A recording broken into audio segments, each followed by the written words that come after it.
The air in the stone courtyard trembled with the smell of smoke and charred flesh, as if the very stones bore witness to a horror that outlived those who perished. Shadows danced in the flickering torchlight, casting grotesque silhouettes upon the walls, where a lone figure had once stood, her body bound to the stake. Even now, centuries later, one could almost hear the agonized gasps muffled by the crackling flames. This was no simple execution.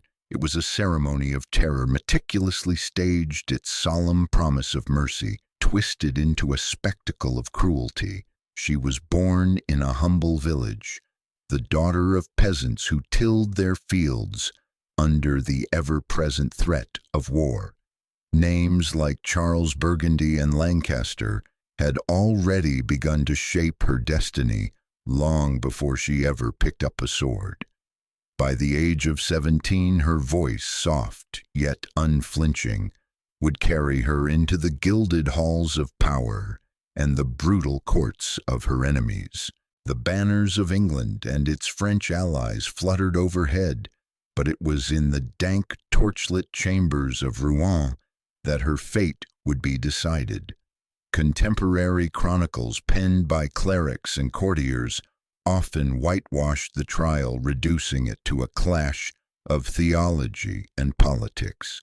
They spoke of her heresy, her refusal to acknowledge ecclesiastical authority, the technicalities of her cross-dressing. Yet those accounts leave out the shrieks that echoed off damp walls, the clandestine threats whispered in Latin, and the insidious games of psychological torture that came before any judge set pen to parchment. They sanitize a process designed to break the spirit long before the body even felt the heat. This young woman, who would become known simply as the Maid, stood accused not only of heresy, but of daring to claim divine guidance in a world ruled by men. She spoke of visions, angels, and a mission to save a kingdom on the brink of collapse. To her adversaries, such claims were the ultimate blasphemy, a dangerous challenge to both church and crown. Yet to her supporters, she was a beacon of hope, a living miracle in an age scorched by war. Imagine her, cloaked in chains, her eyes reflecting the cold gleam of steel and candlelight. She must have felt each heartbeat as a hammer strike, aware that every breath could be her last gift to a world she believed worth saving. In that chamber, the line between sanctity and madness blurred. She recited prayers with unwavering conviction, even as the interrogators leaned in their parchments, mocking her sincerity. Each question was a blade at her throat, each pause a promise that mercy awaited, but only if she renounced her visions. And yet when the time came, mercy was a phantom. The offer to recant dangled before her like a half-rotten apple, sweet at first glance, poisoned at the core. She refused, not out of stubbornness, but out of a conviction forged in candlelit vigils and whispered revelations. In that moment, the executioner's torch became the final arbiter, and the Maid's fate was sealed by those who feared her power more than they respected her faith. This is the untold story behind the polished memoirs of bishops and kings. It is a tale of promise shattered, of mercy twisted into a lie, and of a young woman delivered to the flames she refused to extinguish. As we peel back the layers of sanitized history, we confront not only the mechanics of her trial, but the darker impulses of power itself, impulses that still echo through our own institutions today. From the smoldering embers of Rouen, the Maid's defiance reached far beyond her own death. But to understand the full measure of her sacrifice, how her body became a battlefield for forces far greater than any mortal conflict, we must first delve into the fierce interplay of illness, fear, and politics that shaped her final days. In the damp chambers of the castle dungeons, Joan's world shrank to a few square feet of cold stone and scarce straw. Illness crept in like a silent invader, fevers that turned her skin sweat-slick and her pulse erratic chills that rattled her bones through ragged nights, and a persistent ache in her ankle from a fall months before. With each passing day, her body became a battlefield, and every breath felt like a reluctant truce. The dampness bred sores on her wrists where iron bit into flesh. The meager rations robbed her of strength, leaving her gaunt and pale, a shadow of the vibrant maiden who once strode into the field of battle. Yet it was not only physical suffering that threatened her. Her mind, too, was under siege. Isolated from allies, she faced unending interrogations designed to erode her will. Each dawn brought a fresh tribunal of clerics and lawyers, their questions dripping with insinuations. Did you ever doubt your voices? Have you not considered that your visions were devilish deceptions? In the stale air, their words echoed like mortar shells, shaking the foundations of her faith. She clung to the memory of sunlight on the Loire's banks, to the clarity of her first revelation beneath the leafy canopy of Domrémy, those moments where the world had seemed alive with divine purpose. Now even those memories threatened to dissolve under the relentless pressure. Politics poisoned the very air she breathed. The English and Burgundian lords who had once dismissed her as an overzealous peasant now saw in her misfortune an opportunity. They whispered promises of leniency, promise of safety, promise of a return to her homeland, if only she would admit folly and repent. It was cruel calculus win her recantation, and the flame of rebellion she had ignited would gut her out. Her steadfast refusal made her a living exhibit, a cautionary example for any who might dare to challenge the established order. Each refusal deepened the animosity of her captors and hardened the resolve of their sponsors. Among her jailers, a subtle schism began to emerge. Some viewed her with grudging respect, struck by her composure despite torment. A few minor jailers slipped her scraps of bread or whispered brief words of sympathy. "You inspire me," one guard confessed, in a moment of unexpected candor, "though I cannot help you." Others, especially the clerical inquisitors, grew more embittered by her resilience. They resorted to threats of excommunication, scripture wielded like a cudgel. "You will face not only the fire of this world," they hissed, "but the eternal flames if you persist." Under such strain, moments of despair flickered across her face. In the gloom before dawn, she sometimes wept for the life she had lost, the simple rhythm of village chores, the warmth of a sister's embrace, the laughter of comrades in camp. Yet even in those tears lay a ferocious pride.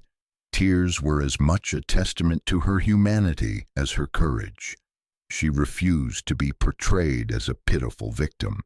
In her mind, she remained a warrior, chosen and unbroken. Her prayers grew more fervent, less rote. She spoke to the angels not with scripted phrases, but with ragged honesty. "If this is thy will, let me endure, but do not abandon me." The political tides beyond her cell shifted as well. News arrived of skirmishes along the Loire, of towns recaptured and lost, of generals who questioned the legitimacy of a campaign built upon the testimony of one young woman. Some French nobles, unsettled by the English gains, quietly plotted to negotiate her release, seeing in her life a chance to unite a fracturing kingdom. But time was fickle, and each day's delay lent strength to the English narrative that her deeds were devil-driven. As her body weakened, insidious ailments took deeper hold. A persistent cough racked her lungs, leaving her gasping in the dark. At times, she would slump against the cell wall, her eyes half-lidded, her mind drifting toward the voices she once heard so clearly. In those moments, she saw a flicker of that first vision-brilliant light, surrounded by a choir of celestial voices declaring her purpose. It was both balm and curse, comfort and despair, yet a reminder of all that was slipping away. Yet still she resisted, even when the inquisitors presented the slender parchment of recantation ink bleeding like fresh wounds. She hesitated only a heartbeat before casting it aside. Her defiance carried a terrible grace. She understood that her death was imminent, and rather than beg for mercy, she would claim it through unwavering faith. Each refusal stoked the flames figuratively of the English cause, but for her it was a statement of liberation. Death was preferable to betrayal. By the time her trial drew to its macabre conclusion, Joan had become less a woman and more a symbol, a martyr in waiting. The corridors echoed not with her footsteps. Those had long since gone silent, but with the murmur of courtiers speculating on the wider stakes.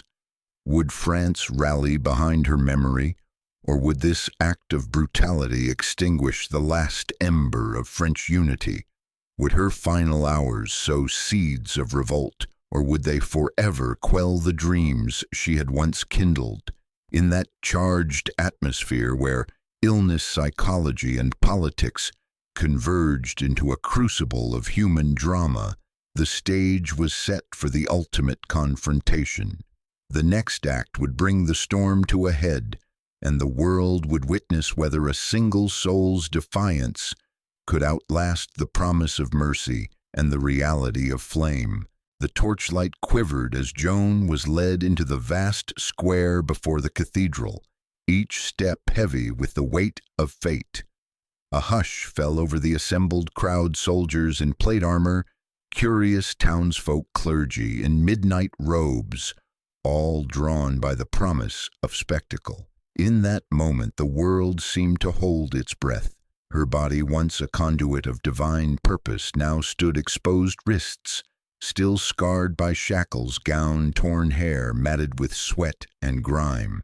Yet her posture was unbowed. Her eyes, dark pools of defiance, swept over the faces that had condemned her.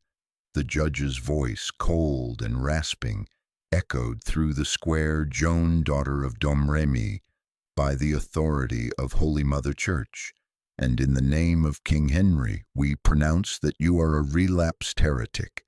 In penitence you shall return to the world of the faithful.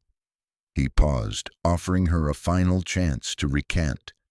The silence that followed was a chasm. Then she spoke, her voice thin but unyielding. I am not afraid. I was sent by God. A murmur rippled through the onlookers. Some gasped, others cursed her stubbornness. Instantly the priests murmured prayers, their words, a cloak of sanctimony over the raw brutality about to unfold. The executioner stepped forward, his axe gleaming, though its blade would taste neither blood nor bone today. Instead, he revealed a torch, its wick already smoldering.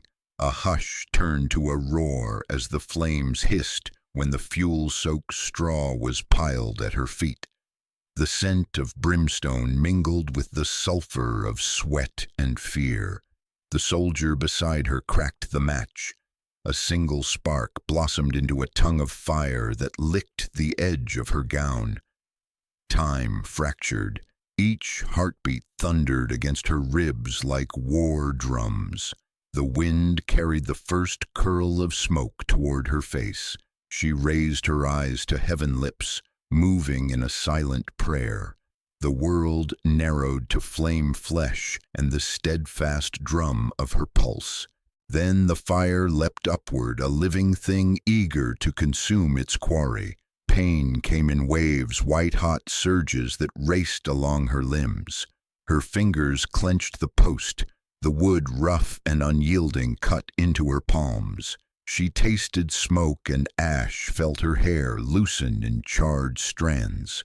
The crackling of flame was a cruel symphony, a chorus of triumph for her captors. Yet her voice rose above it, a single raw note. Jesus, the syllable tore from her throat, ragged yet full of conviction.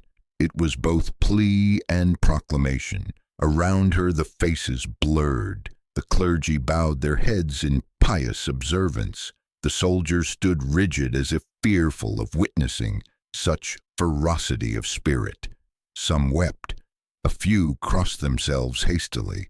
In the stands reserved for the English nobility, King Henry's envoy watched with a hard gaze, satisfied that the threat had been extinguished, yet unsettled by the courage that refused to die with the body. Within the blaze, Joan's figure became an icon of paradox flesh, burning yet spirit radiant. In her final moments, she shed the trappings of earthly pain. Her eyes, fixed on a realm beyond flame, shone with an otherworldly light. The smoke curled around her like fingers obscuring the body even as it revealed the truth of sacrifice. She did not scream. She did not plead. Instead, she surrendered herself to the fire as if it were a portal rather than a punishment. The flames roared higher. A sudden gust sent sparks spiraling into the dark sky like fireflies caught in a storm. The crowd pressed closer, drawn by morbid fascination. The square was filled with the stench of burning hair and the acrid tang of human flesh. Some looked away. Others could not tear their eyes from the inferno. Even the executioner stepped back, momentarily transfixed by the sight of a single blazing form. Then it was over. The fire subsided. The straw beneath her blackened to embers. What remained was a twisted silhouette barely recognizable as a woman. The judge pronounced the sentence fulfilled. The priests intoned a final benediction. May her soul find mercy. Their voices, drenched in sanctimony, rang hollow against the charred remains. As the crowd dispersed, whispers followed in her wake. She burned with such grace. Her eyes still shone even in death. A hush of awe settled over the square, heavier than the smoke that lingered. In the aftermath, the noise of battle beyond the city gates seemed distant, as though eclipsed by a single act of defiance. The maid had crossed the threshold between mortal agony and immortal legend. Yet beneath that legend lay unanswered questions. Had her faith been a mantle of madness or a bridge to the divine? Did the Church's promise of mercy truly justify the incineration of flesh? And what of the politics that had orchestrated this finale? The shifting alliances, the Crown's need for a scapegoat, the Church's assertion of absolute authority. In that crucible of flame, the line between holiness and heresy had been both defined and shattered.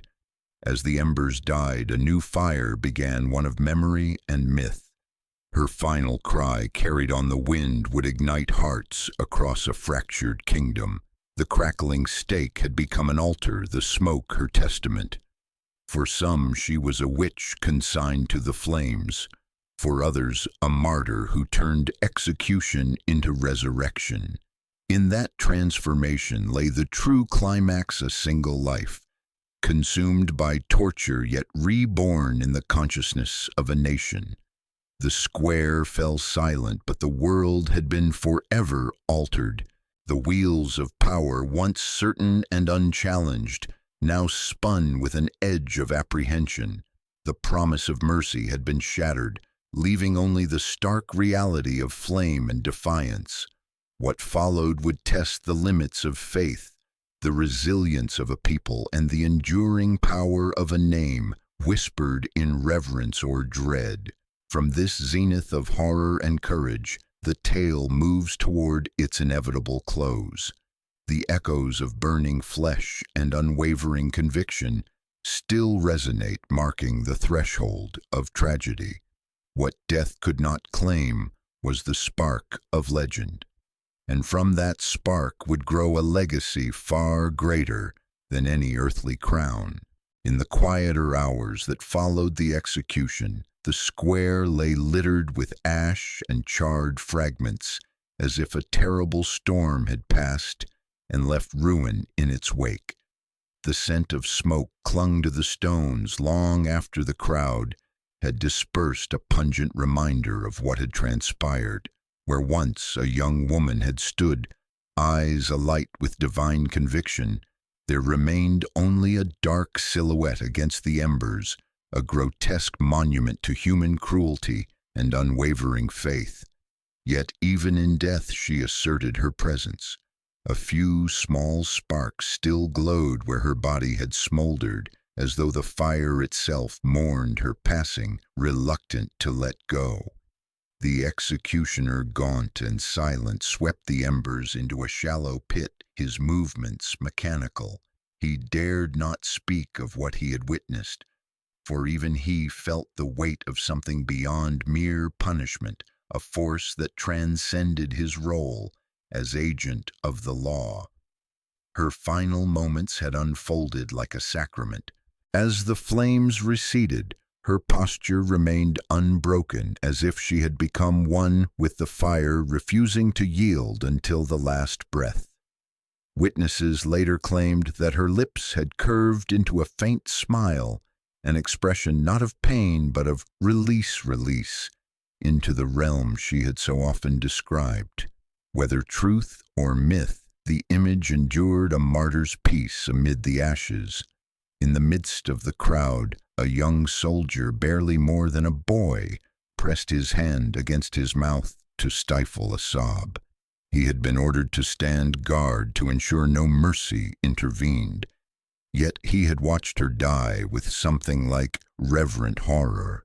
He could not have known that within days that single act of witnessing would haunt his dreams, pushing him toward a faith he had long abandoned.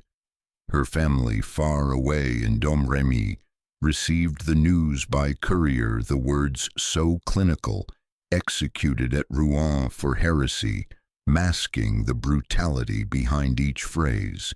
Her mother fell to her knees at the hearth, her laments rising like smoke toward heaven. Beneath the grief lay a profound anger. The church had broken its promise, and the crown had sacrificed an innocent to cement its power. The French nobles who had dallied with the idea of rescue found themselves paralyzed by guilt and fear. To speak her name openly was to invite suspicion. To commemorate her publicly could be construed as heresy. Yet in secret chambers and whispered prayers, they acknowledged her sacrifice as a wrong that demanded recompense. Letters passed between them, coded pleas for action that, if not immediate, would one day avenge her fate. Across the Channel, English courtiers toasted the verdict, believing they had eradicated a dangerous heretic. But their victory rang hollow. A few voices of conscience, rare among the victors, questioned whether extinguishing her light had not instead made it burn ever brighter. In taverns and marketplaces, travelers told of a woman who had faced fire and emerged in memory unscathed. For the common folk, the tale spread like wildfire. Tales of miraculous sightings circulated, a vision of a maiden in white, wandering the fields at dawn, her hands outstretched to a lost nation. Superstition swelled, and children left flowers where the ashes had been thrown. The very soil of Rouen, they said, had been blessed by her martyrdom, destined to yield a harvest of loyalty and hope. In the royal courts, the theologians tried to reframe the narrative. They emphasized her recantation, an obscure footnote in the transcripts arguing that through contrition she had achieved salvation. Yet the document itself was tarnished by the knowledge that It had been extracted under duress, its authenticity forever in question. The more they insisted upon it, the more it rang as hollow as the words of mercy they had once promised. Her story closed on the page of history, as if written in ink and blood, a cautionary tale of divine mission crushed by earthly power. But beneath the official records, the undercurrents of memory and myth surged. The maid's fate had become a mirror, reflecting the fragility of justice and the brutality that power can wield when it fears truth. As the echoes of her final cry faded, a new silence took hold, one heavy with expectation. The world had witnessed a ritual of annihilation masked as mercy. In those ashes lay seeds of rebellion, questions of faith, and the undeniable proof that a single life, even when consumed by flame, can ignite something far greater than itself. In the years that followed, the flame that claimed her body became a beacon for a fractured realm. France, torn by war and weary of shifting loyalties, found in her martyrdom both a rallying cry and a mirror to its own turmoil. Peasants stitched her image on banners. Nobles whispered her name in council chambers. Poets wrote verses that traced her journey from Domrémy to the pyre. Even those who had condemned her felt the tremors of conscience and unease that power, when wielded without mercy, could sow seeds of its own undoing. The Church, striving to contain the myth, canonized a narrative more palatable, a repentant sinner redeemed in her final hour. Yet the official record could not erase the memory of her defiance, nor extinguish the spark of hope she kindled. Across chapels and cloisters, clandestine masses honored her as a saint of the oppressed, invoking her name in pleas for deliverance. The very act of remembrance became an act of resistance against an institution that had betrayed its promise. Her family's small home in Domrémy became a place of pilgrimage. Travelers arrived with tokens, a chipped comb, a scrap of burned cloth, a pebble warmed by the embers. They left prayers carved into wooden crosses, seeking guidance from a maiden who had walked between heaven and hell. Her mother, once a grieving widow, guided these pilgrims with a quiet dignity, as though tending to a sacred flame that refused to die. Politically, her death reshaped the conflict. French commanders, emboldened by outrage, pressed their advantage against an enemy unsettled by the growing cult of her martyrdom. What had been a symbolic victory for England turned into a strategic setback. Diplomats on both sides invoked her memory, some to stoke fear, others to inspire courage. In every treaty negotiation, her name hovered over the treaty tables, a testament to the power of one individual to alter the course of nations. Centuries later, historians still debate the true measure of her legacy. Was she a divinely inspired warrior, a charismatic peasant who seized her moment, or a tragic victim of political expediency? The documents, trial transcripts, letters, ecclesiastical decrees offer fragments of truth, but the essence of her spirit lies in the stories passed from one generation to the next. In classrooms, scholars dissect the tactics of her capture. In villages, storytellers speak of her courage in the same breath as folk heroes. In cathedrals, her likeness graces stained glass windows, light filtering through colored panes to dance upon the stone floor in patterns that evoke both flame and grace. Her life and death speak to timeless questions, the limits of authority, the resilience of faith, and the cost of speaking truth to power. She reminds us that mercy, when promised by the powerful, must be held against deeds, not words. And she teaches that a single act of steadfast conviction can outlive the pyre meant to silence it. Today, as we revisit her trial and execution, we confront more than a chapter of medieval brutality. We face a challenge to examine our own promises of mercy, political, social, spiritual, and to ask whether we, too, are prepared to honor them when the flames of crisis demand our truest convictions. In the embers of her story lies the enduring lesson: power may consume flesh, but it cannot devour the legacy of a soul who stood unbowed before the fire.